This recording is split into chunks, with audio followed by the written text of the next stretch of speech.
My name is Stephen Pitts. I'm the director of the Center for the Study of Government and the Individual here at UCCS. And I'd like to welcome you all to campus on a very strangely balmy November day. But thank you for joining us today for this important discussion. We are happy to be partnering with the Steamboat Institute to bring you a very timely debate, I think we can all agree, on capitalism versus socialism. I will soon introduce the CEO of Steamboat, and she will be introducing the speakers and the program.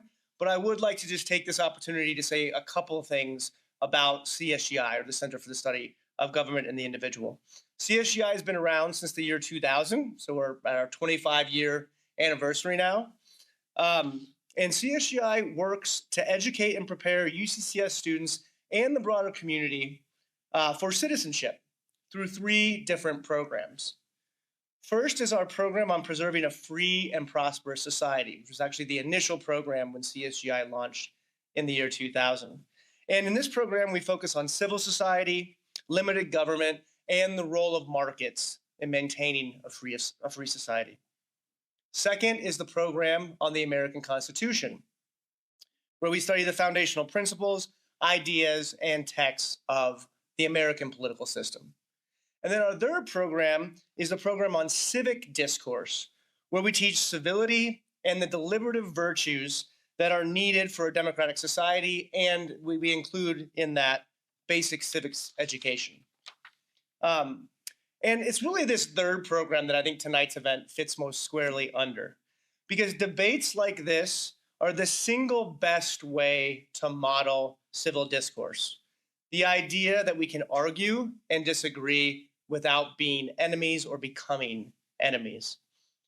And in my view, the university is the best place to practice civil discourse and the deliberative virtues, precisely because the stakes are relatively low. Honest disagreement and debate is precisely what a classroom is for. Right? We all know that disagreement can be uncomfortable and that it's possible to lose your job or become estranged from a family member over a bad or heated political discussion. That doesn't happen in the university. Worst case scenario, your professor isn't very charitable and gives you a worse grade. They never should do that. If there's honest debate in the classroom, it should not affect your grade. But that would be the worst case scenario. So I think that in the university, the stakes are relatively low. And in a university setting guided by academic freedom, that is where we should get accustomed to having disagreements and learning from them. Of course, I should say that by saying low stakes, I don't mean that it doesn't require courage, right? Debating does require courage. And I think it would say it requires exceptional courage to debate in front of, approximately 200 people in front of you. So I think even before we begin, our speakers deserve a little credit for that, right? But I also suspect that by the end of this debate, they won't leave as enemies, but rather as those who've learned from each other and have a little more respect for each other. My prediction could be wrong, but that's just what I predict. That's what I predict. Again, we are thankful to the Steamboat Institute for inviting these speakers and for moderating this event. So I will now introduce Jennifer Schubert-Aiken.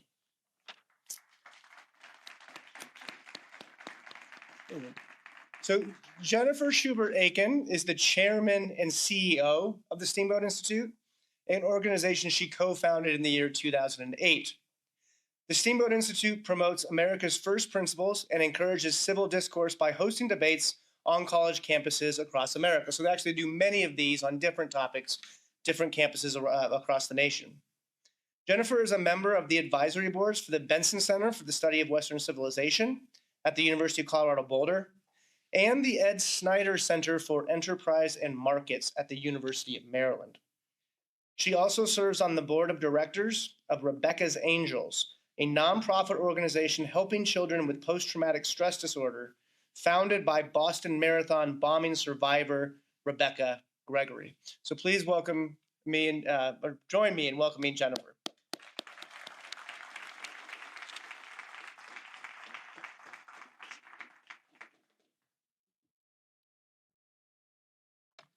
Good evening, everyone. Thank you, Steve, for that warm welcome. We love coming to Colorado Springs. I have to start off by saying when we founded the Campus Liberty Tour debate series in 2018. The very first tour was on nationalism versus globalism. We came here to Colorado Springs to UCCS and had 500 people at the Ent Center to see Nigel Farage and Vicente Fox debate. So that was one of our very, very first debates right here at UCCS. I want to thank all of you for coming out tonight. Thanks also to our live stream audience watching from all over the country. A few of the watch parties I would like to mention. We have Josh Rosales and Latinos for Tennessee, Veronica Cargill and friends at the Washington and Lee Spectator in Lexington, Virginia, and Joseph Pressler and friends with the new Turning Point USA chapter at Vail Christian High School. So I'm glad you guys are watching tonight with your groups of friends. Steamboat Institute was founded in 2008 in Steamboat Springs, Colorado, where we wish there was snow right now, but there's not a lot, for the purpose of educating people about America's first principles and fostering an appreciation of the freedom we enjoy as Americans. We've hosted dozens of debates on college campuses over the past 7.5 years. Why debates? Well, it's because civil debate and discourse, not violence, are the key to solving our nation's problems. When we stop talking to each other, bad things happen. With each of our debates, the emphasis is on critical thinking and critical thinking skills and learning how to think, not what to think. Tonight is the last of 6 stops in our fall Campus Liberty Tour. In September, we kicked off the fall semester at Virginia Military Institute with a debate on whether the U.S. is experiencing a constitutional crisis. It was a fascinating conversation between George Washington law professor Jonathan Turley and Boston College law professor Daniel Farbman. In October, we visited Cornell University with a debate on whether American global dominance is the best defense against tyranny and evil. After Cornell, we went to the University of Texas in Austin with a debate on the impact of tariffs on the economy. Next stop was the University of Maryland with a debate on whether the government should ban all diversity, equity, and inclusion programs.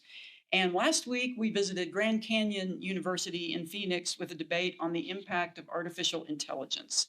Looking ahead to the spring 2026 semester, we're planning a full schedule of debates. So we hope you'll check out steamboatinstitute.org to view our full debate schedule. I believe we had some flyers out here too with more information about the debates.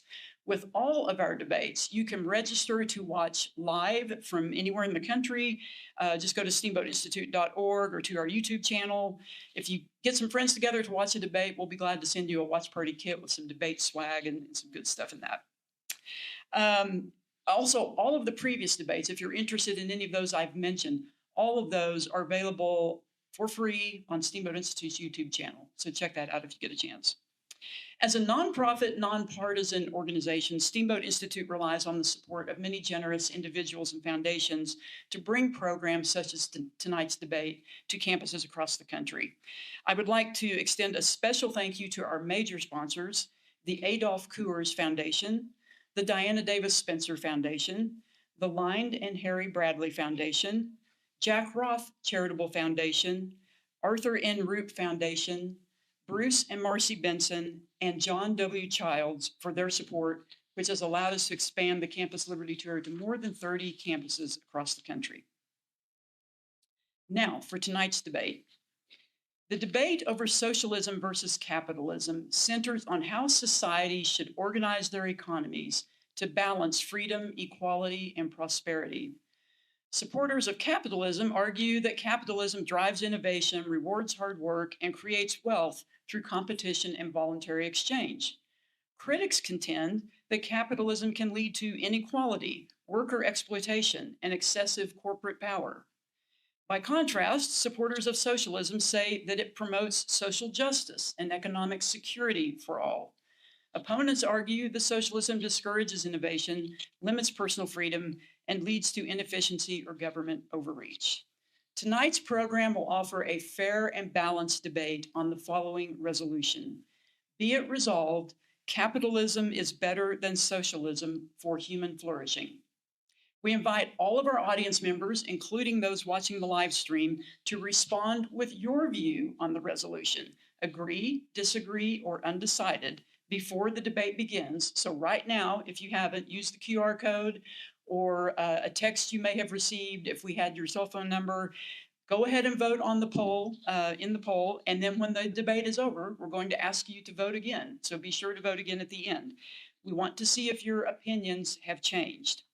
So you will see the poll up here, and you will see that as people actually vote, the voting or the poll results will change as you vote. And now it's my great pleasure to introduce our speakers and moderator for this evening. So let's welcome them to the stage, and then I will read each of their brief bios to introduce them to you. Come on up, welcome.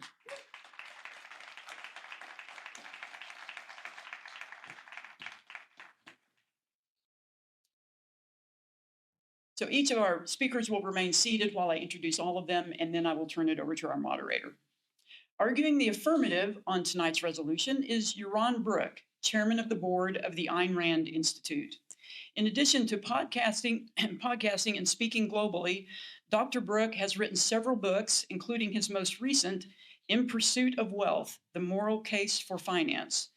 Dr. Brook also co-authored Free Market Revolution, How Ayn Rand's Ideas Can End Big Government, and another book, Equal is Unfair, America's Misguided Fight Against Income Inequality. Dr. Brook was born and raised in Israel. He served as a first sergeant in Israeli military intelligence and earned a bachelor's degree in civil engineering. In 1987, he moved to the US, where he received his MBA and PhD in finance from the University of Texas at Austin, and he became an American citizen in 2003. Dr. Brook serves on the boards of the Ayn Rand Institute and on the board of the Clemson Institute for the Study of Capitalism. Let's give a warm welcome to Dr. Yaron Brook.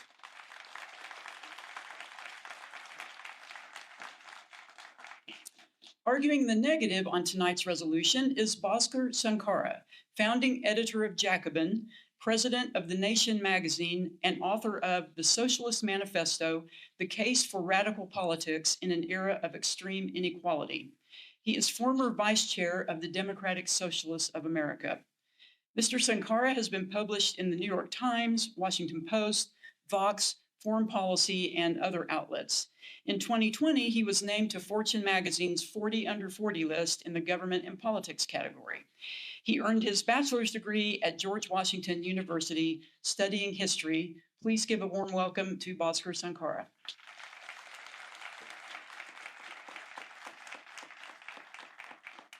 Our moderator for this evening's debate is Hadley Manning.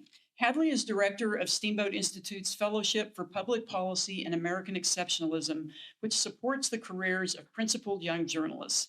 Hadley was a recipient of this fellowship in 2016. Hadley writes and provides commentary on a variety of issues, including economics and healthcare policy for Fox Business, the New York Times, Forbes, Real Clear Policy, and other outlets. She graduated from the University of North Carolina with a double major in economics and journalism, where she was a Moorhead Kane Scholar. And now I'll turn it over to Hadley to begin tonight's debate. Thank you, Jennifer. Good evening, and thank you to all of you for joining us. Thank you to those of you on the live stream. Thank you to everyone who's voted in the pre-debate poll. I'm going to review our results at this moment. 59% of our audience agrees with the resolution that capitalism is better. 26% disagree, and 15% are undecided. We will take a post-debate poll at the end of tonight's discussion to see if anyone's changed their mind. But I just want to say, as it's been my privilege to moderate many Steamboat Institute debates over the years, that I think there's so much value to coming and hearing a debate, even if your mind's not changed, because my hope is that everyone will leave with a better understanding of both views, both perspectives. So to get things started, we're talking about, as Jennifer mentioned, a huge topic, how we arrange our economy and our society, and a relevant one, because New York has just elected a socialist mayor. It is certainly something that we're talking about at all levels of government, and something that we'll get into very deeply tonight. We will start with 5 minutes of opening statements, first from Yaron and then from Bhaskar. And during the course of tonight's debate, I want to encourage all of you in the audience to submit questions. You should have a QR code and a way to do that through your phones. You can do this if you're watching the live stream. Those questions will come to me on this iPad, and during our discussion, I will insert some audience questions. So, Yaron, opening statement number 1. Sounds good. It strikes me that this is not a typical college campus. If 59% agree with the proposition, so I wish that was the state of American colleges. I don't think it is. So I'm going to argue tonight that capitalism, both from an historical perspective, from an economic perspective, from a theoretical perspective, and from a moral perspective, is the system that leads to human flourishing. And indeed, the socialism destroys human flourishing, destroys human life. And in history, at least those who've advocated for socialism, those socialism that have been tried, but in my view, theoretically this outcome has to be the manifestation of socialism, leads to death, destruction, and poverty. So it leads to the exact opposite of human flourishing. But before we get into the details, and I'm sure during the debate we'll get into a lot of the details and we'll break this down, it's important, I think, to set our terms, to define our terms, what we mean by capitalism, what we mean by socialism. And I'm not sure we're always going to agree on, even up here on stage, never mind in the audience, about what those terms mean. So I'm going to tell you what I think capitalism and socialism mean. So capitalism, in my view, is a system of private property and voluntary exchange. It is a system in which individuals are left free to interact with others as they see fit, where the role of government is the protection of individual rights, rights being the freedoms to pursue your own life, the freedom to pursue your own value using your own reason. It is the freedom, the lack of coercion, the absence of coercion, the absence of force, the absence of a gun in human interaction. Government is there only to protect us from people who would violate our rights. And the only way to violate our rights is through violence, through coercion, through some form of force. So that to me is capitalism. Capitalism is the system that enshrines individual liberty, individual freedom, that takes out of society completely violence. Violence is monopolized by the government and can only be used in self-defense to protect. Socialism is a system in which the means of production are owned either by the state or by the workers. That is, that it is a closed system, a system that negates private property. It's a system that negates the idea of individual ownership. Everything is collectivized, and different socialists would collectivize it in different ways through different mechanisms. But it is a system based, in my view, on coercion, on force. It is a system in which if you wanted to start a company, if you wanted to employ people, that would be not allowed. Whereas, for example, in capitalism, if you wanted to start a little commune and share everything, or start a co-op, you're fine. Just compete. You can do that. So socialism is a system of exclusion. It's a system that excludes voluntary interaction. It excludes the idea of private property. And look, we've never had, based on my definition, we've never had a purely capitalist system. We've never achieved it. But the closer we get to it, the closer we align with it, the more successful society is.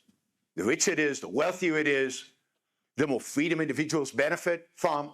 If you align economic freedom with GDP per capita, which is not the best measure of human well-being, but it's one of the measures we have, there's a clear correlation. The freer you are, the more wealth there is, and the more, I think, flourishing there is. The more entrepreneurial activity there is, the more innovation there is, the more progress there is, the more people are free to pursue their own values in their own ways.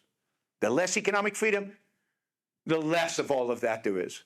So as we get closer to an ideal of capitalism, we get more and more of those benefits. I think the opposite is true when we talk about socialism. As we get closer to the ideals that are being put into action in the past, what we get is less economic success, less prosperity, less economic well-being, but we also get real manifestation of human harm in poverty and often in death and destruction. So capitalism is the system of human flourishing. It's really the only system in human history that has led us towards human flourishing. And when we deviate from it, we deviate from the potential to flourish. Thank you.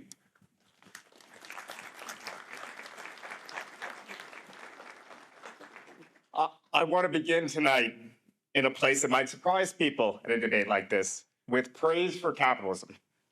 So Karl Marx, the original socialist critic, wrote with real admiration about its achievements. He described capitalism as the most revolutionary force in human history, a system that shattered feudal stagnation, dissolved inherited hierarchies, and helped realize many Enlightenment ideals. And capitalism, even in the 21st century, continues to be dynamic, not just in North America, but across the world. South Korea was in the 1950s poorer than many sub-Saharan African nations at the time. Today, it's a high-income democracy and technological powerhouse. Around the world, we've seen what happens when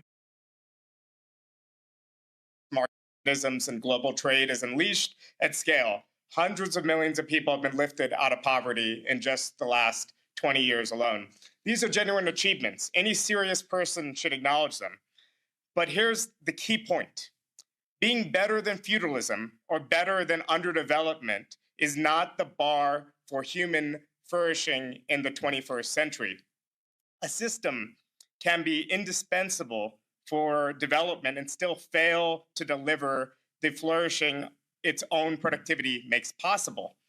Capitalism opens enormous opportunities, but we can still live in a society that paradoxically is paradoxically more dynamic, more equal, and more democratic. Capitalism's shortfall isn't just its extreme income inequality. It's capitalism's extreme inequality of power. Market exchange helps generate wealth, but it doesn't guarantee that people creating that wealth have real agency in their lives. And that democratic deficit is where my disagreement with tonight's resolution begins. I'm a socialist because I believe that in a wealthy society, the basics of a decent life shouldn't be conditional on your bargaining power in the labor market or what zip code you were born into.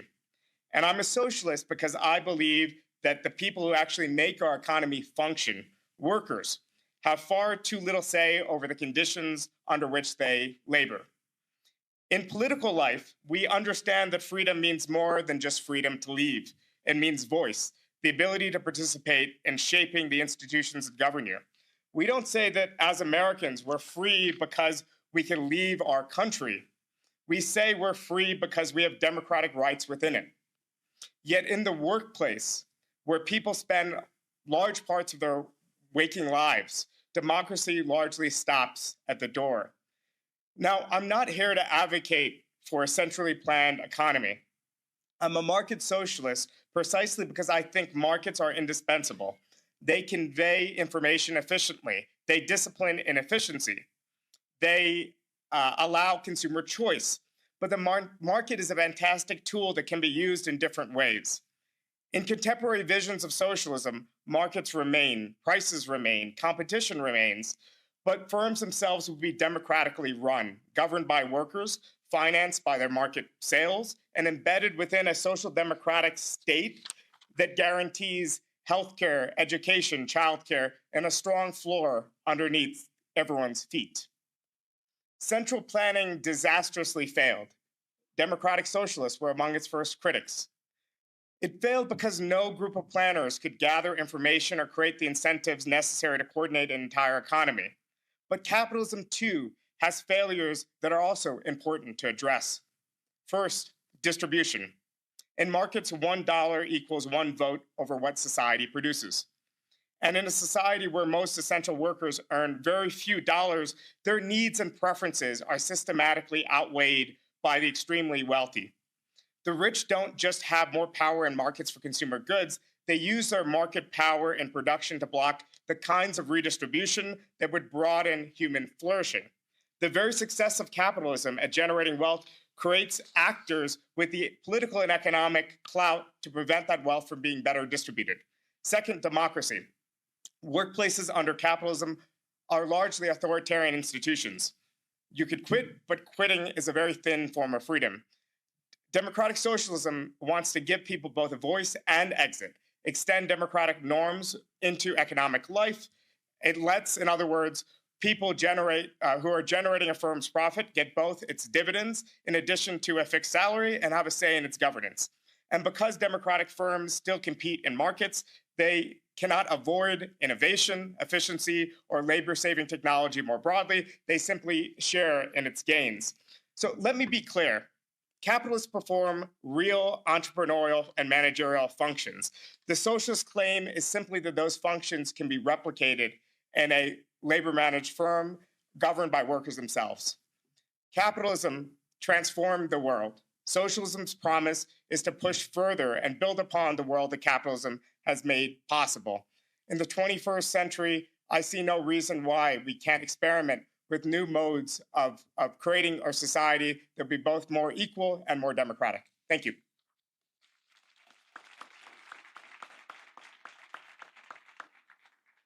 Thank you. So to get started, I wanted to share a note that I encountered earlier today in the Merriam-Webster online dictionary.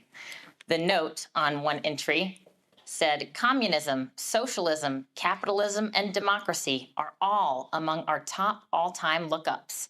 And user comments suggest that this is because they are complex, abstract terms, often used in opaque ways. This is the case in many political terms. And so to get us started, I want to be sure that we are on the same page, that we're talking about these terms with clarity. And I appreciate that both of you addressed this in your opening remarks. We don't have to belabor the point, but Bhaskar, can you offer a definition of socialism?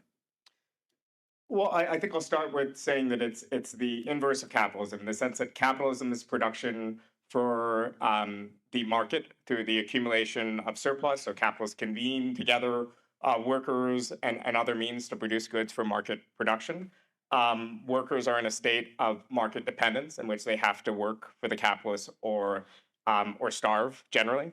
In my vision of socialism, workers would be both guaranteed a floor, so they wouldn't be under the same condition of market dependence. But for those who enter into the market economy because they want to earn more and consume more and achieve more, they would be entering into worker cooperatives, essentially, in which even if there's inequalities within the workplace in terms of pay, power, responsibility, it still would be subjected to democratic norms, not the structure of existing capitalist firms. Yaron, do you agree with this definition of socialism, and can you offer a definition of capitalism?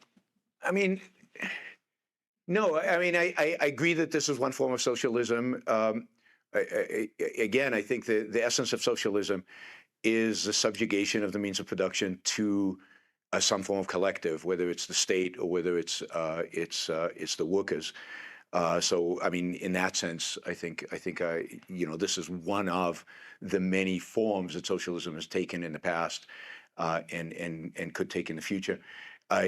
This is probably the most sophisticated one you will find out there in terms of the way it's worked out, and the one that acknowledges markets the most, because typically socialists don't, right? At least historically. Capitalism is a system. I don't agree that the focus here is on capital or the focus is on means of production. I think the essential characteristics of capitalism is as a social, political, and economic system in which individual rights are protected, in which the individual's freedom is protected, in which coercion is banned, and in which private property is protected by government. Do you have some comments on that? I would just say that in many ways, capitalism isn't a zero-sum game in the sense that any form of production that produces wealth is not zero-sum. But one thing that is zero-sum is power and autonomy. So, for example, if you own a workplace and you have a bunch of people who have freely decided to work for you and your operating hours are 9 to 7, you're not the worst person in the world. You're running a fair workplace. No one's getting hurt. There's no child labor, but you're working from 9 to 7. This is your arrangement.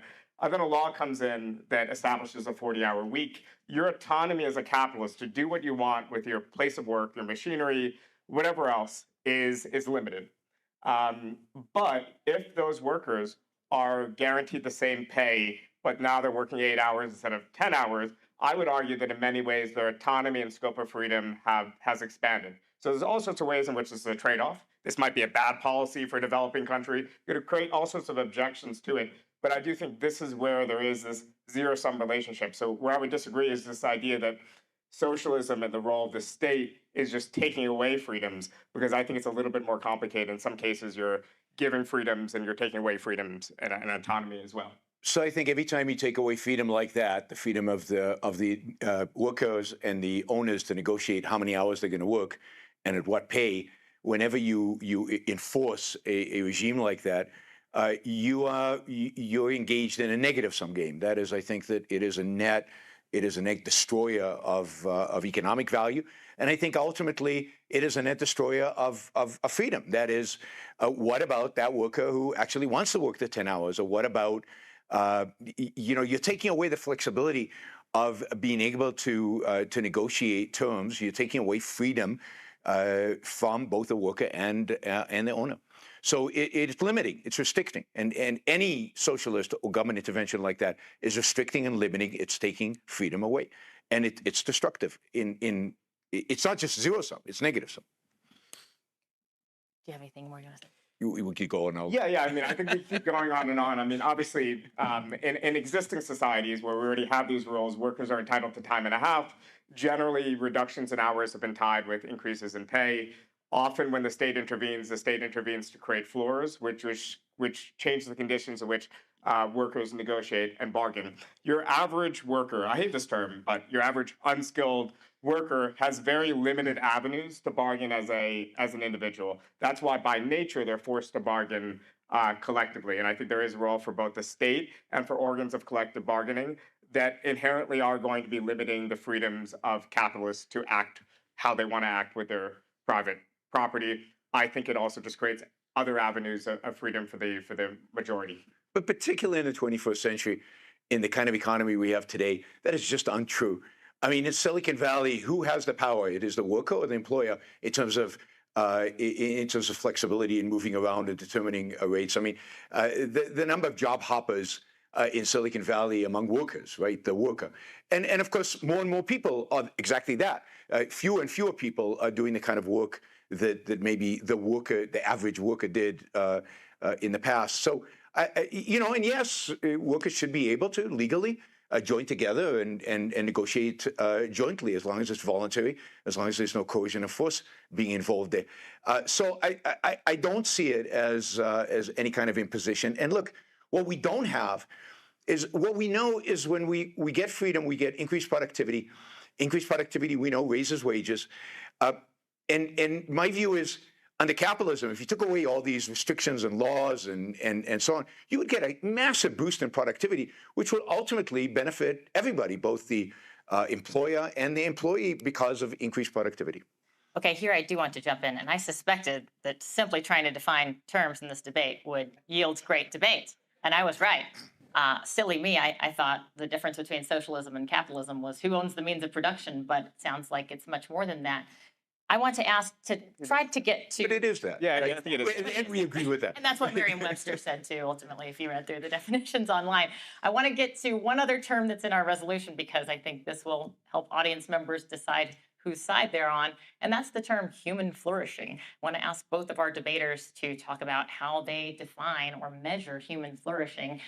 If there are particular metrics that you can point to, for example, a decrease in poverty, or an increase in GDP, an increase in happiness as measured by a survey, or an increase in well-being, however defined. Give me put some flesh on that and tell me about your definition or your metric for human flourishing. Sure. I mean, I think you'd have to aggregate a number of different things. Certainly GDP per capita or some measure of wealth is one. I think the levels of poverty, no question, the number of people living in poverty and defining poverty properly would be important. I think measures of people's ability to pursue their own values, and it's not clear how you measure those. But one measure, for example, is both social mobility, but also mobility. right? America, for example, America used to be a country in which people moved all the time. They always sought out better opportunities. They moved cities, they moved towns, they moved states, and that's gone. Americans have become a much more passive people. We don't move as much for a variety of reasons, mainly related to the welfare state. But we can talk about why. I think that mobility, that dynamism, is part of what human flourishing is. It's just people pursuing values, going out there and reaching and trying to achieve things. I'm very skeptical about measures of happiness, particularly the one that everybody cites, which is one question with a ladder where you are. It's a very, very bad measure. There are other more sophisticated measures where they try to estimate happiness, and the result is not the standard result that you get. But I'm not a scientist in that field. I'm just skeptical. I'm skeptical of self-reported happiness and people measuring. I mean, it would be great if we could measure people's happiness, and that would be the ultimate measure of human flourishing. But I think it's ultimately the opportunities people have. What opportunities do you have to live the kind of life you live? And I'm going to argue that capitalism maximizes indeed human opportunities to manifest the kind of life that you want to live without other people dictating it. And I'll just say one of the disagreements between us that we should probably get into is our view of democracy, right? I think that's maybe a key difference between us, is that I think Bhaskar places a huge emphasis on democracy, both for human flourishing and for economic activity. I do not. I do not view democracy as some kind of holy grail, as something that important for human success. But that needs to be defined and discussed. I think on the actual definitional questions, we largely agree, particularly on the happiness question. On the question of mobility, though, I would actually maybe not social mobility, but physical mobility. I would actually say that I think what we've seen as a root of people's self-reported unhappiness and other real obvious crises of addiction and hopelessness and loneliness is the hollowing out of a lot of our communities and civic institutions. So I think that's probably where I would say I would add another measure of how many friends do you have? How many people do you interact with on a daily basis? How many deep and meaningful relationships do you have? I believe in a much more robust social safety net provided by the state, but I also believe that we as individuals should be able to call upon our friends and family in times of need, and that should be one of our first calls. And when we look at, I think, a lot of American history in the last 20 years, it's been the loss of jobs, deindustrialization, it's been increasing addiction, it's been other social indicators. I'm not particularly religious, but declines in church attendance and other things have gone hand in hand with declines in people showing up at the local veterans hall or union halls. And I think all these are things that make our lives richer. And I think there is something to the economic insecurity that Americans feel in a society with a weaker safety net than our peers in Europe that is tied to these things and in my view, inhibit human flourishing. So I see it exactly the opposite, right? So I think that it's a social safety net that actually is preventing people from pursuing their values. That is, so if you're a steelworker in Cleveland, Ohio, and you've lost your job, and politicians are telling you the job is coming back, don't worry, we're going to reindustrialize, it's coming back. Sit around and wait, and in the meantime, here we'll pay you welfare and we'll fund you sitting on your sofa watching TV and not doing anything. Then yeah, that's going to create real social angst, and that's going to create real alienation, and that's going to create the real challenges that we're seeing. And I think that is prevalent. There's no shortage of jobs, for example, in America today. In spite of all economic problems, there's plenty of jobs, but they require people getting off their sofa and actually going to where the jobs are. If you go to West Arkansas, there are plenty of jobs in Western Arkansas, and people moving and engaging, going to a new place is not alienating. As somebody who's done it many, many times in his life, it's actually very rewarding. Creating new social contacts and new friendships and new environments. It's actually quite rewarding to be able to do that. And I think what's happened is people are staying in the same place. They're not ambitious. They've lost that ambition. And I think the welfare state encourages that, supports that, promotes that. And it's very, very damaging to the psyche of the people who actually receive the welfare. I think that's one of the big damages that it causes. It sounds like on my question of what human flourishing is, though, we're in agreement that it's not just an economic metric. It's not just about economic prosperity, but it's about moral well-being, social well-being, the way we relate to one another in society. And so about the welfare state, I do want to move on to some of our audience questions. There are some that actually look like the questions that I brought tonight, so we're of one mind. But in the United States and in many countries around the world, there's this question of the role of government and things that the government should do and things that the market should do.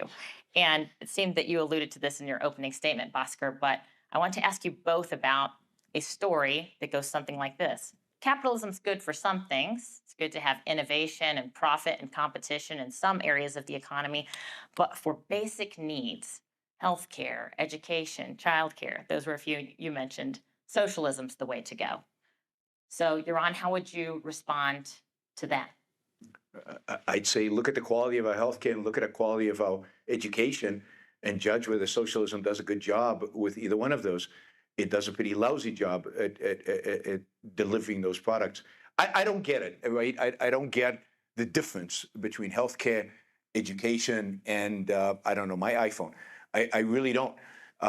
Nobody, I think, in this audience thinks the government should produce my iPhone. I mean, just the thought of a government committee designing an iPhone should send shivers down your spine. Then why is it okay? Why do you think you'll get a good result with the government designing your healthcare system or the government designing your educational system? Imagine, and I know this is hard because we've never really experienced it, but imagine an educational system that was driven by the same kind of incentives and the same kind of entrepreneurial motivation, the same kind of innovation that applies in tech or that applies in food production. Food is very important. We all rely on food. We would die without food. And yet we leave it completely to private sector to deliver food. Not completely, right? We subsidize huge amounts. I wish we left it to completely, but mostly, right? As compared to healthcare and education. Why can't we do that with imagine competition between schools. Imagine the innovation that would happen. Imagine the variety that would be offered to parents.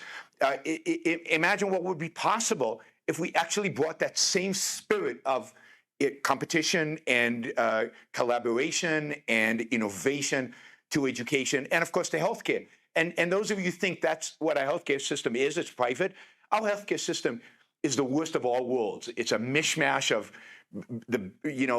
bad incentives with a huge amount of socialization. Like, I'm going to turn 65 soon, and I will get socialized medicine, right? I'll be just like in Europe. The government will fund all of my needs when it comes to healthcare. But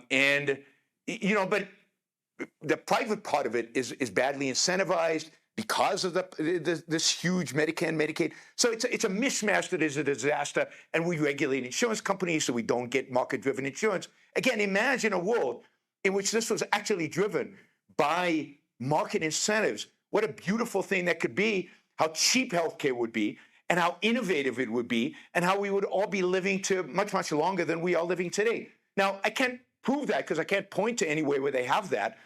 But why can't we extrapolate from the areas where the markets work to areas where we don't let the markets work and see what happens? There's a famous graph that the American Enterprise Institute puts out and about the cost of things, how things have changed in terms of cost. And almost everything that is market driven has gone down in cost in terms of inflation adjusted, wage adjusted, however you want to look at it. It's 99% cheaper to buy a television today than it was 20, 30, 40 years ago. The only things that have increased in price are the things that the government heavily regulates: education and healthcare, right? And housing is flat, but of course that's super regulated as well. So things where we allow a market to function, where we allow capitalism to function, I mean, somewhat, if they're all heavily regulated, heavily controlled, imagine what there would be if there wasn't all that. Declining prices, everything else is upward. I'd like to see declining prices on everything and increased quality on everything, and I think that is what's possible if you bring markets into it.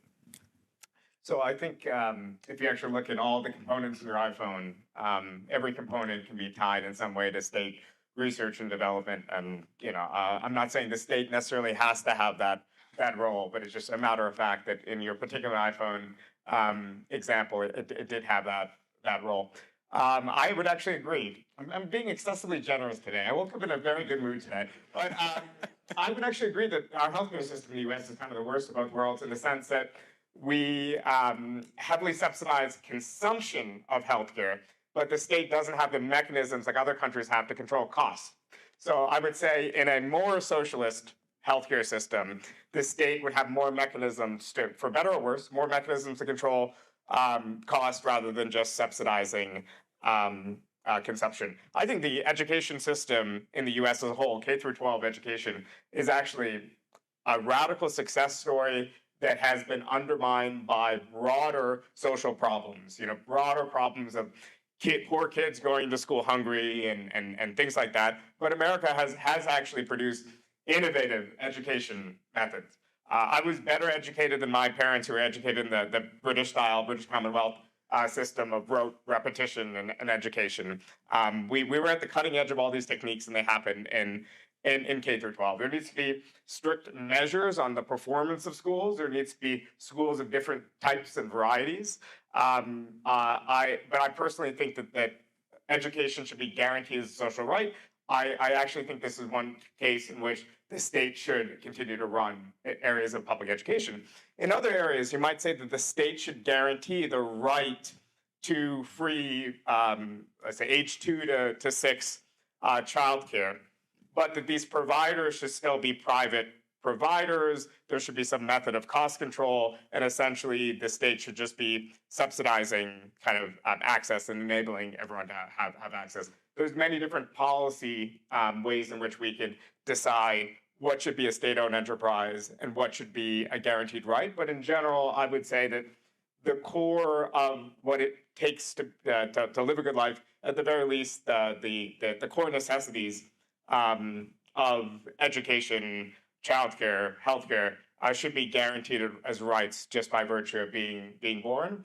Though I do agree that the way in which we've constructed the U.S. welfare state is often the worst of both worlds, in which we again subsidize demand without controlling cost or being able to produce more goods. I think Nordic countries do this much better than us. I want to jump in because you mentioned the term social right. And I want to ask you, Bhaskar, what your definition of a social right is and how you differentiate, because maybe it's a stretch to say that the government's going to nationalize the creation of iPhones, but there are other areas that are not healthcare, childcare, and education, things like transportation or housing, things that you might consider to be basic needs in our economy. And I think this is one of the challenges politically for socialism, is that it seems to be a slippery slope between what are the things that we really need that the government should provide for everyone, and where do we draw the line on that? So I'm going to ask you, where do you draw the line between things that you consider to be social rights that should be socialized and other things? We could draw the line at a policy level of what's efficient, what works, what doesn't. So at the very minimum, we should say there should be no street homelessness in the United States. That might mean that we're giving people shelter beds that are safe, but are not somewhere where, given other choices, people would want to spend long term. That's ensuring a basic right to housing at an extremely minimal level, a level comparable to other advanced capitalist countries. That's a policy we have in New York and other places. But you can't tell me that this would disincentivize people from wanting to live in nice, stable homes or whatever else. It's often a of last resort. I think there's other areas where one can argue, what are the policy ramifications of free childcare, of shifting that burden from just private families onto the public writ large? I would argue that there'd be plenty of additional offsets of making easier for women to decide to re-enter the workforce. If they want to re-enter the workforce, if they were given these options, there might be other knockdown positive effects. We just have to figure out how to design these programs. But if you actually look at the countries with the most expansive welfare state, often this has been tied to not stagnation and people just relaxing and sitting back and leeching off this welfare state, but it's actually been connected to having a more dynamic economy. So in Nordic countries, for instance, often you'll have greater rates of firm failure than you do in the US in terms of these firms, they emerge, they have to deal with both high wage demands because the workers are generally covered by collective bargaining agreement, and they also have to deal with a host of other competitive pressures. These firms fail, workers go unemployed, so a lot of the dynamics that you want to happen. But there's a social compact that says, hey, this isn't the worst thing in the world because we have active labor market policies to get us into other jobs in other sectors, and we also have this welfare state to rely on, so we know we're not going to be destitute. In America, I think people are really afraid sometimes of the consequences of failure, in part because we don't have these welfare state institutions. So Nordic states, I mean, the United States, you know, is probably the most entrepreneurial country in the world. Sweden is relatively, entrepreneurial compared to Europe, but it's less entrepreneurial than the U.S., less entrepreneurial than Israel. Denmark is less entrepreneurial than Sweden. So fear of failure exists all over Europe. A failure is a much bigger deal in Europe than it is in the United States. Entrepreneurship rates in the U.S., particularly if you take Europe as a whole, are much, much higher in the United States than they are in Europe. And repeat entrepreneurs, that is, one of the measures is if you failed, you start up again. Those measures, the United States blows Europe out of the water. So indeed, in spite of the welfare state, or maybe because of it, fear of failure is greater in Europe than it is in the U.S. And social stigma associated with failure is much larger in Europe than it is in the U.S. In Silicon Valley, failure is almost a badge that you wear. In Europe, it's something that if you fail, banks won't deal with you. And even family, there's a stigma around it. I want a few things that Bhaskar said. In terms of, you have to admit that if you start offering homeless people free housing, at least at the margin, there's some people who are paying rent right now that would rather drop out of rent in order to get the free housing. So at the margin, there's always going to be a group that is incentivized, yes, to abandon whatever housing they have in order to accept the free housing of the state. And you see this in Los Angeles. The more free housing they offer, the more homeless people there are. I mean, literally, the homeless problem is increasing as they increase the number of housing they provide homeless people, which is completely predictable. Any economist would predict that. When you offer something free, demand for it increases. So this is the problem. The problem is the government is equipped to only do really one thing. The essence of government is force. I mean, George Washington said this in, I think, his second inaugural address. Government is a gun. That's the essential characteristic of government. When government says something, it is imposed on us. When there is a law, somebody shows up and enforces that law, and the consequences are violence. The consequences are force. Force is good for only one thing. There's only one good use for physical force, and that is self-defense. Using force in economic policy is destructive. It always is. So government policies are always going to be destructive, whether we can see it immediately, right? Because it looks like it had positive effects. Whether we can see the distortions and perversions or not, force is always going to be destructive when it is applied to, to the economy, to our lives as individuals, to anything in which we can have a voluntary exchange. And it surprises me that Bhaskar thinks the education system in the United States is so good. I've experienced 3 educational systems. I went to school in England, in Israel, and in the United States. And the United States by far had the poorest education. I went to like a top Brookline, Massachusetts, where all the kids of faculty from MIT and Harvard went, and it was a disaster, right? I fell behind by a year in my 2 years in that school relative to what they were studying in Israel. It was a complete disaster. But more than that, more important than that, is the quality of education that poor kids in this country get by government schools. I mean, I think we both care about poverty. Poverty is a real feature of minimizing poverty is a feature of a flourishing and successful society. And one of the elements of that is education. And it's horrific what happens. Now, you can blame it all on parents. You can blame it all on the environment. But then it's hard to explain experiments in private education in the same neighborhoods where the result is so much better, that is so superior to what, and it's not just that one parent is more motivated than the other parent, because the differences are so extreme that something is fundamentally wrong with the government education that we are providing in these poor neighborhoods. And I believe that the solution to that is competition. It's private markets. And the private schools are also very inefficient. The public schools are very inefficient in terms of cost. So take away that burden of cost, the opportunities for real innovation and real progress in poor neighborhoods in education is astounding. It's one of the reasons, poor parents often support kind of school choice, because they realize that what the option they have, the government is providing, is a really, really, really poor option. Do you think that school choice or private schools is an indictment of the socialized education system in U.S. states? I think that there should be measures to hold public schools accountable. I think we already have a lot of those measures, see what schools are performing well, what outcomes are going well. I think a lot of these schools, some of them need more funding, some of them need people to get fired and then to get reorganized. But in state-owned enterprises, even in, let's say, how they handle healthcare in the United Kingdom or other countries with socialized healthcare systems, there's core benchmarks and metrics of infant mortality rates, patient outcomes, infection control outcomes. There are benchmarks, and there are ways to make these state sectors dynamic and efficient without potentially creating these private actors that will be limiting access in the long run to be sustainable by ability to pay, and that will also be like magnets taking the most.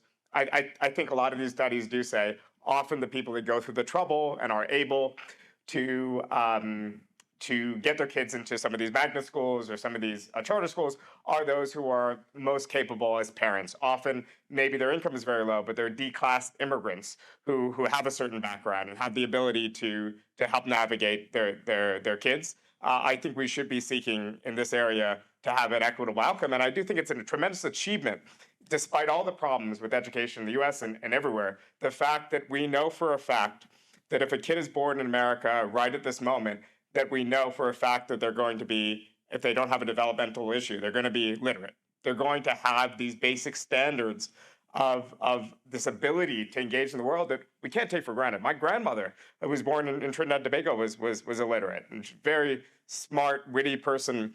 Never had the ability to engage with the wealth of knowledge and culture and life, and that would not have been the case if she was born in the United States. I want to ask Yaron the converse of a question that I asked Bhaskar. I asked him about social rights, and I know, Yaron, you believe in individual rights, and you believe in a much more limited role for government. We do have a question from the audience. Would you agree that the way we provide for our military is a strand of socialism? I also want to ask you about certain areas that we have had the government do for a long time: firefighting, police, public roads. Is there concern that if capitalism has its way, that we'll go into a sort of anarchy, that we won't have government order providing for some of these basic services that we as Americans are accustomed to having the government provide? So I certainly don't believe in anarchy. I'm very much opposed to the idea of anarchy. I believe the state has an important role to play in protecting those individual rights. And those individual rights are basically our freedoms to live our lives based on our own values, in pursuit of, based on our own thinking, in pursuit of our own happiness. And, freedom from, what does freedom mean? Freedom means the absence of coercion, the absence of force. So the job of the government is to catch the crooks, to catch the criminals, to the fraudsters, the people who are clearly, abusing other people, and to define those, to help define what that means. And of course, to help define what property rights means and to make sure that property rights are not violated. That is the role of government. That is it. Does that mean that a lot of the stuff that you have learned to accept that the government provides to you, you wouldn't have? Yeah, absolutely. So a lot of stuff that government provides today, I think, in a truly capitalist society, it wouldn't be provided. Again, all it should do are three things, basically: defense, policing, and judiciary. That is it. Is that a form of socialism for the government to provide policing services or the military? No, I don't think so. Because again, it's exactly capitalism, right? Capitalism is a system that protects individual rights. In order to protect individual rights, one has to have a monopoly over the use of force, which means that government has the monopoly over the use of retaliatory force. It has to run a police force and a military. It's not, how you actually run a police force and a military, that is not socialism. That is a legitimate function of a government under capitalism. So you don't run a military democratically. We don't vote to who should be the sergeant and who should be the colonel. It is top down. It is hierarchical. It's different. It's not a corporation. It's a different type of entity. It's a military entity. It's a police entity. I don't think it helps to call that socialism and to call everything else capitalism. I don't think that's a helpful distinction. I have several, I have several questions that relate to workers and workers' rights and how workers exist inside of either of these systems. One of our audience members asked, as an unskilled worker, I have never felt like I had the power to decide my hours worked and pay for those hours. I've always felt my employer has the overall power to decide. As a worker, how does capitalism give me the power to decide my own wage or hours when used in practice? I mean, if you're an unskilled worker in an area where there's lots of competition, that is, that you're easily replaceable, there's somebody else who can do your job easily, then you're going to have a difficult time pricing your own labor, and your decision then has to be, which employer do I want to work for? How many hours do I want to live? What's my standard of living going to be given the wages that I'm going to get? Because the wages are kind of set by the market. You're not going to be determining the wage. But the option, Bhaskar positions the option as work or starve. And then there's a sense in which that's true. But there's also other options. You could become an entrepreneur. There are plenty of unskilled laborers who've started their own businesses, gardening businesses, other businesses, and actually started an entrepreneur. And I think even in our heavily controlled banking system as it is today, there are opportunities to get loans and to start businesses like that. You could go and become a subsistence farmers like your ancestors were. It's not a great life, but there are choices. The choice is not die or work for an employer. And it's not just one employer. There are thousands of employers out there who are employing people. You can also move to a different state where there might be different sets of opportunities available to you. Or, and here's another alternative, you could learn a skill and become a skilled laborer, which would automatically raise your wages. I mean, so capitalism provides you with lots of opportunities that require effort. None of it's going to just be provided to you. None of it's just going to be handed to you. You're going to have to go out there and pursue these opportunities, but it does provide you a plethora of opportunities. But yeah, being unskilled is, you're going to face the market. You're not in a great position vis-a-vis the market. Question also related to workers' rights and how workers interact with the owners of businesses. An audience member asked, Bhaskar's vision could be implemented now within capitalism. In other words, you could form a commune, as Yaron suggested, where inside the commune, people follow certain laws, they respect limits on the number of hours worked, they provide a certain wage. Why is it not? Capitalism cannot be fully realized if we force this type of market socialism. What means of coercion would Bhaskar implement to move towards his vision? So first of all, there are successful worker cooperatives. The fifth or sixth largest corporate group in Spain, Mondragon, is run as a worker cooperative. There are certain structural reasons why it's difficult to form worker cooperatives under capitalism. One, of course, is access to credit and other resources. But one of them is just simply a matter of the choices of workers as rational actors within the current set of rules that we have. So, for example, if I am really good at my job and I know me and my coworkers can do a better job than our boss and we could run our workplace as a cooperative, we might stop and say, actually, I don't want all my eggs in that basket. I'd rather get my labor share of income at 50% of my value than to risk having all my limited resources pooled into this new enterprise that's being set up. So that's why often these visions of cooperatives involves also having a role for public banks and other forms of financing and legal and financial support to serve as creditors and early investors in enterprises. So simply, I think it is very difficult to imagine little islands of worker management within a sea of capitalism. It exists. It exists with Mondragon. It exists with a host of different labor managed firms in the United States and elsewhere. But ultimately, I think in order to create and incentivize the creation of new forms, the rules of the game need to be changed. All right, I have several questions that relate to the way that these systems interact with human nature and different moral structures. And so I want to turn to these very big picture questions, but I did think before this debate, one way we might measure which system is better for human flourishing is which one comports better with human nature. And I heard Yaron in his opening statements talk about humans as rational people. I think one of the arguments about capitalism is that it harnesses and takes advantage of humans' self-interest. And so I want to ask each of you, and maybe I'll start with you, Bhaskar, how does socialism comport with human nature or take advantage of what is good or useful about human nature? Does it?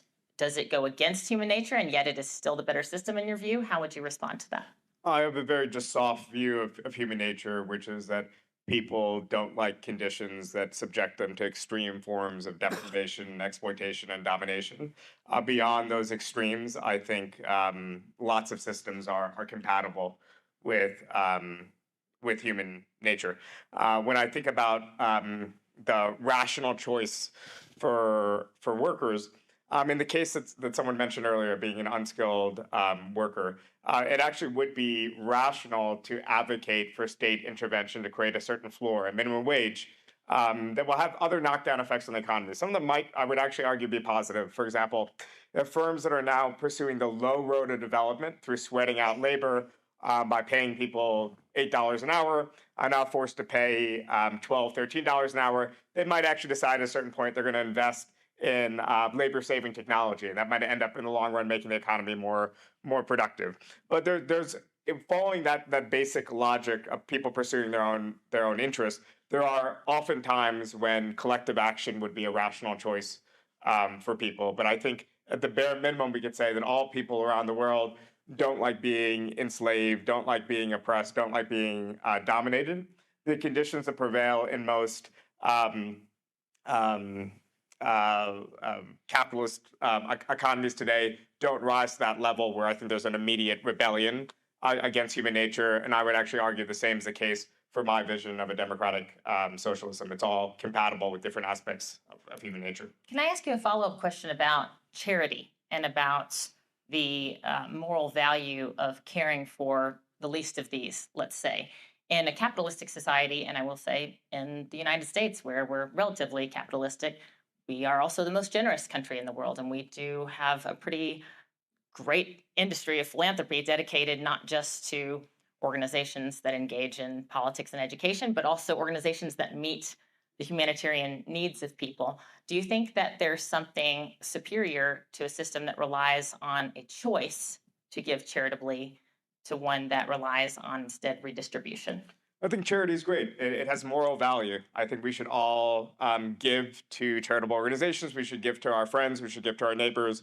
I would say that I actually have to look at that figure about whether the U.S. is the most generous. I would say it might be skewed by the U.S. tax system and just the power of our NGOs and nonprofits. I'm very grateful to Steamboat, so this doesn't apply to them. But in general, a lot of these are institutions that are not always I think the most efficiently run, have large overheads, yada, yada. And especially because we have smaller families, smaller kinship networks in a lot of other countries. Maybe we're giving through those avenues, but we're not giving through our church tithe. We're not giving as much through our broader kinship and family and friend networks. Yaron, about human nature, would you make the argument that capitalism is a better system to harness the realities of human nature, whether they're good or bad, whether it's the self-interest piece or other attributes of human nature? Yeah, I mean, I believe that fundamentally the human nature is that we are a rational being, we're a reasoning being. And I think that reason is a faculty that cannot be exercised under the threat of force. Coercion is destructive to human reasoning. Freedom is necessary for people to be able to think, not just in terms of innovation and progress and big thoughts and science, but also just in terms of figuring out how to live the best damn life you can live for yourself, how to achieve happiness. So freedom is a requirement for human nature to flourish, for human nature to actually come forward, which is you know, as a rational being. So in that sense, now I also think that what often people view as a negative of human nature, which is self-interest, I actually view as a positive.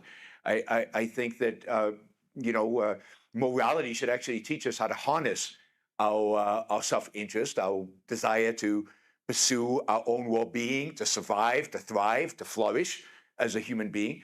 I think there's some recognition of that in our founding documents with the idea of pursuit of happiness as individuals. And of course, self-interest, I think, is aligned with the idea of I get to make the choices. Nobody else makes the choices for me. And here I again want to go back to the idea of democracy. Democracy is an imposition of the majority's choice on me as an individual. And that can be incredibly limiting and constraining and restricting. And it can deny freedom. I mean, democracy has a long history of subjecting minorities to horrific treatment. So, and of course, the smallest minority in the world is the individual. So the one thing democracy doesn't recognize really, fundamentally, is individual rights. So capitalism is the one system that recognizes that it is the individual that matters and that he requires freedom in order to flourish. Can you respond to this idea that there is a tyranny of the majority that would overcome a socialist system, that workers would, you know, take control of the firm, that citizens would take control of the country to the detriment of the individual, to the detriment of a minority group? Of course, tyrannies of the majority exist. That's why we need strong negative freedoms. That's why we need the ability to pursue our own lifestyles, to freedom to worship, freedom to express, freedom in civil society. Now, in my vision of a good society, we might spend 28, 32 hours a week on average in the workplace. And within that sphere of the workplace, what I would question is, if the right of a boss to govern their workplace without any sort of democratic accountability, right now that boss is accountable to a board or is accountable to a group of shareholders. So there's still a level of accountability. There's still going to be representative and not direct democracy in most workplaces. I would imagine workers would elect periodically their top management. Those top management would then, or the top manager would then elect their slate of managers.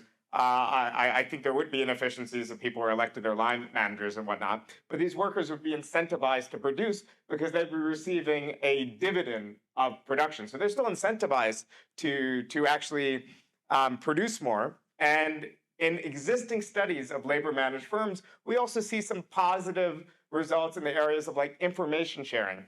So I used to work at actually I won't name the company, at a private company, and there was a task that was very menial and took me 5 to 10 minutes, and I discovered that my boss actually thought this was an all-day task. And I just hid that information from my employer. On my way out, I kind of wrote, I was like, earning $13 an hour, but I still wrote like an exit document, like I was a CEO setting off with a golden parachute or something. But workers hide information from their employers all the time. They're less incentivized to do so at a labor managed firm. I do think there's other countervailing forces that'll encourage people to be efficient, that will overcome any potential democratic deficits or problems. But right now, that boss is still in most cases accountable to someone. If they aren't accountable periodically to their employees, they're now accountable to shareholders or to other investors.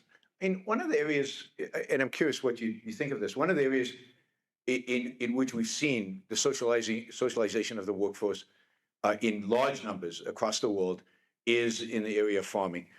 Collective farms in Ukraine under communism, collective farms in Maoist China, collective farms in Venezuela, or even the kibbutz in Israel. And in every single case, they are they have failed dramatically. I mean, obviously in Venezuela, China, and Russia, they failed on scales of starvation, of people starving. And in Israel, they failed on the scale of, it turns out that the government has always been subsidizing the kibbutz, and as soon as they stopped subsidizing them, they all fell apart, and they adopted private property systems. One of the most striking examples of this is in China. There's this famous village, his name slipped my mind right now, this famous village where people were starving. All property was jointly owned. They in a sense voted on what work to do and how much to grow and where to grow it and everything like that. Literally, they were starving. I mean, they would send their kids out to beg in neighboring villages to try to feed themselves. And they got together. This is in 1978, so this is Mao is already dead, and nobody's sure what's coming for China. They got together in this village, and they decided secretly. They put it together a secret document where they divided all the land into private plots of land. They divided it into, each family got a plot of land, and each one was and whatever surplus they produced above what they required as a village to produce, they got to keep as individuals. And production something like tripled. I mean, they went forward to they became one of the most productive villages in all of China. And indeed, the Chinese Communist Party sent people to investigate.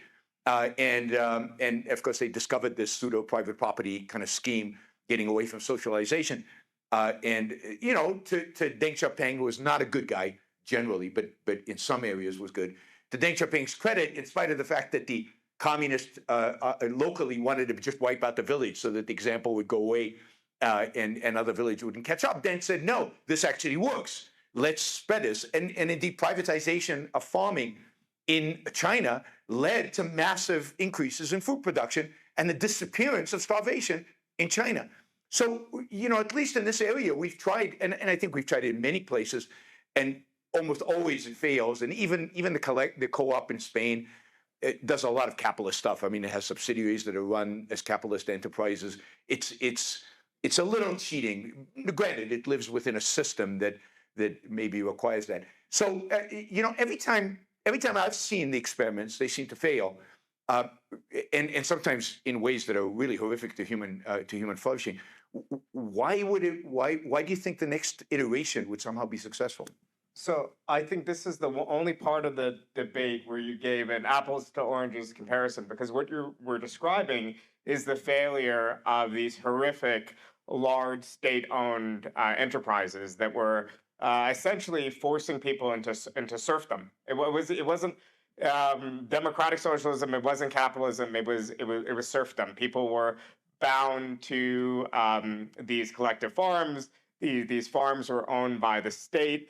They had lots of failed views about what made agriculture more efficient. They thought it was just scale, and they thought you piece together enough plots of land, you have enough scale, and you bring in some tractors, and you'll produce a lot of things. And that was the failure of a certain model of central planning and agricultural collectivization. Certain other state socialist countries had different models of agriculture, like Poland, that were more efficient. But this was Deng Xiaoping's first kind of push towards market socialism. He was again an authoritarian.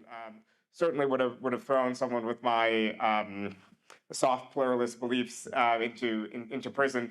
But he did have this line looking at these failures of these state-owned enterprises, which is, I don't care if the cat is black or the cat is white, as long as it catches mice. And I think that's in general my view of both the form that state-owned enterprises should take in the areas where they make sense, in my mind, and also the areas in which we need a robust private sector. But I think this is a repudiation of a type of the worst version of kind of the command economy that market socialists disagree with. Black cats, white cats, apples and oranges. I'm going to have to move us here to our closing statements. I want to thank the audience members. I hope you'll forgive me for scrolling so much on this iPad, but I had to do that because of the enormous number of questions that you all submitted. So thank you if you submitted a question. I'm sorry if I didn't get to yours, but we covered a lot of ground. And now it is time for Yaron first to give his closing statement. 5 minutes, And then it will be Bhaskar's last word, 5 minutes of his closing statement, and then we will review the post-debate poll. So during these closing statements, you'll have an opportunity to vote in the post-debate poll. Please do that. Thank you. Thank you. I think over the last 200, 250 years, we have experimented with a new economic political system called capitalism. And the results are pretty astounding. The closer we get to actual respect for private property, the closer we get to real freedom and protection of individual rights, the more we flourish. The smaller number of poor people there are in a society, the more opportunities people have in their lives to experience whatever they choose to experience, whatever they choose to do. Most of the world today is not capitalist. It is a mixed economy. It is a mixture of capitalism, a lot of socialism, some capitalism. Different countries have different variations and place different weights on this. But it's clear that what capitalism produces is an amazing, beautiful thing. And it's sad to me that we're constantly moving away from the thing that has made us as prosperous, as successful, as flourishing as we are. We are constantly moving away from it instead of embracing the beauty of capitalism, embracing the nobility of freedom, embracing the plethora of opportunities for each one of us to live their life based on their own ideals, their own choices, their own values. We're moving away from that. We're rejecting that. Socialism wants to collectivize our choices, to collectivize our opportunities. We can create all kinds of sophisticated methods in order to try to minimize the damage that does. But at the end of the day, the damage that it does is the damage to individual autonomy, the individual's right to live his life the way he sees fit. That is not possible under any kind of socialist system. So again, if you want to live in a commune, I don't suggest it. It's a horrible life, and communes have failed. Everywhere they're being experimented with. You can do it under capitalism. You're free to pursue your life. You're free to voluntarily engage with other people as long as you're not using coercion or force in any way you want. You want to start a commune, you want to start a farm, you want to start a collective, anything. You can do it. Under socialism, people like me are not welcome. Entrepreneurs who want to start a company and employ people, that is not acceptable. There's only one form, which is a collectivized, socialized form of governance, which repudiates individual autonomy, individual freedom, and therefore limits opportunity and limits choices. It's, I think, one of the great tragedies of the 20th century and the 21st century is that we've lost an idealism of capitalism. We've mired in the little details of a mixed economy and what we should subsidize and who we should bail out and how big's the welfare state. That's all boring stuff, and it's all compromise. The idealism of capitalism, the idea of individual freedom, individual liberty, that is something worth fighting for. It's something worth advocating for. It's something worth moving towards. And one of the great tragedies of the world right now is that it seems, at least politically, the space for capitalism is shrinking. There's almost nobody advocating for it. Socialists on the left, socialists on the right, or at least statists on the left and statists on the right is what we're experiencing today in America. And we're losing and have lost, I think, the passion and the interest around something that has really created the modern world. Freedom created the world in which we live. And freedom, the freedom of the individual, is what we should strive to bring back. And that means we should strive to bring back capitalism, to enhance the scope of this wonderful system, enhance capitalism, not shrink its scope. Thank you.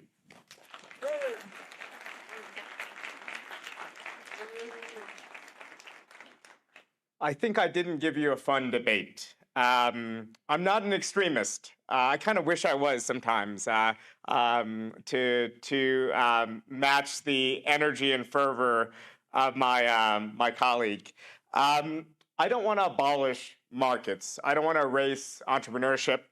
I don't want to enforce total equality or pretend that complex societies can be run entirely through central commands from government bureaucrats.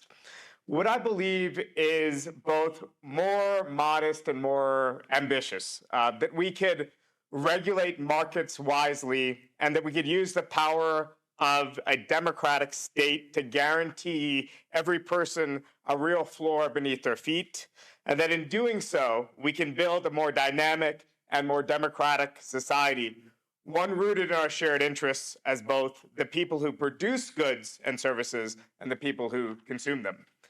The structure I outlined tonight isn't some speculative utopia. It's not a blueprint for tearing down everything that exists.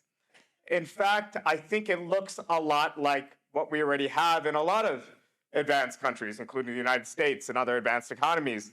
A mixed system with a large public sector, some key services decommodified, and a vibrant market sphere. The difference is I'm simply arguing that we should complete that trajectory, that we should secure a few more basic rights, that we should extend democracy more fully into economic life, just as previous generations fought hard to extend democracy into political life. The society that I'm describing is in many ways an ultimate ownership society, real control by people who actually produce value, control over the firms in which they work, control over the direction of large parts of their economic lives, and control over the shared institutions that keep us all secure. In a moment of widespread hopelessness and a breakdown of faith over the future of America and its economy, this kind of shared ownership is not just morally appealing, it's stabilizing. It gives people a stake in the world around them. It gives them voice. It gives them the confidence to innovate and reap the rewards of that innovation. This isn't a rejection of capitalism's achievements. It's a natural successor to them. Capitalism created extraordinary wealth and technological progress, but it also created barriers, economic, political, and democratic, that prevent those benefits from being fully realized. A more egalitarian, democratic, market-based socialism would allow us to keep what makes capitalism dynamic while spreading the agency and security that make a good life possible to more people. And I want to be clear about one thing. There's no end of history that I believe in. No system, including the one that I'm advocating for, will ever be free of conflict, disagreement, or the need for ongoing change. Any society worth living in will need free speech, independent media, opposition parties, the right to dissent. What I'm arguing for is not a final system. I by definition don't believe in final systems, but a better framework for human beings to contest power and shape their lives together. It's true that in any change, there are losers. Many bosses will lose some autonomy under a democratic economy, but the autonomy gained by the vast majority of people, the unheralded real philanthropists that keep our society running, working class people, would be far greater. More security, more voice, more control over their work, more freedom to plan their lives, more ability to pursue their talents. That's what human flourishing means in my book. Good market outcomes and wealth creation, but also the spread of autonomy, dignity, and real democratic power to the many rather than the few. Thank you.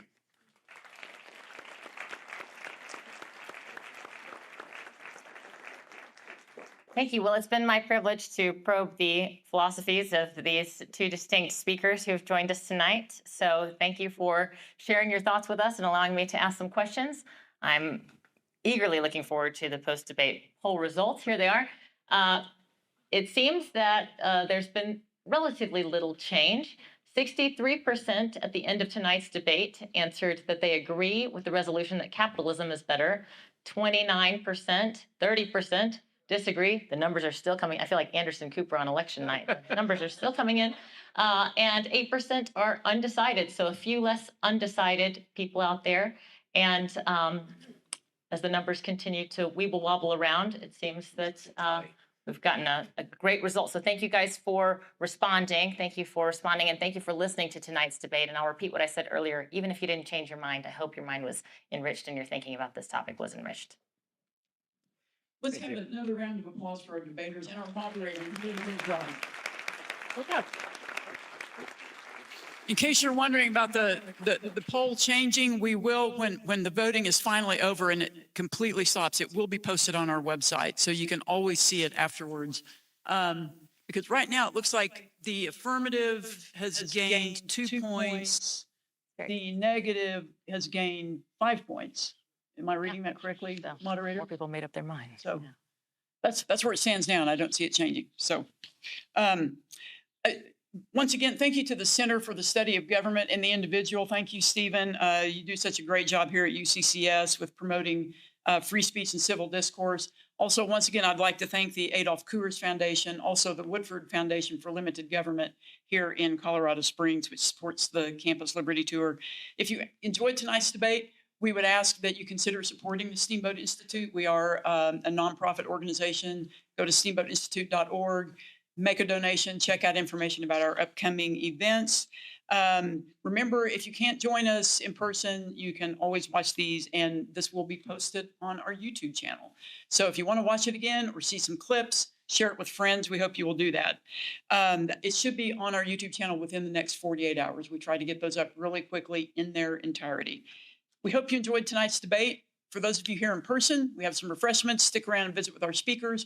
For those of you watching online, thanks again for joining us. Have a good evening. Oh, I'm sorry. Stephen wanted to say something. My apologies. Yeah.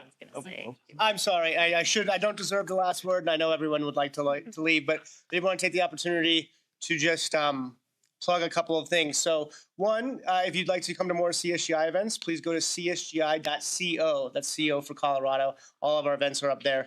But also, we have, this is through the Dean's office actually, but CSGI is co-sponsoring it. Ken Burns' American Revolution documentary. It comes out, it actually debuts on Sunday.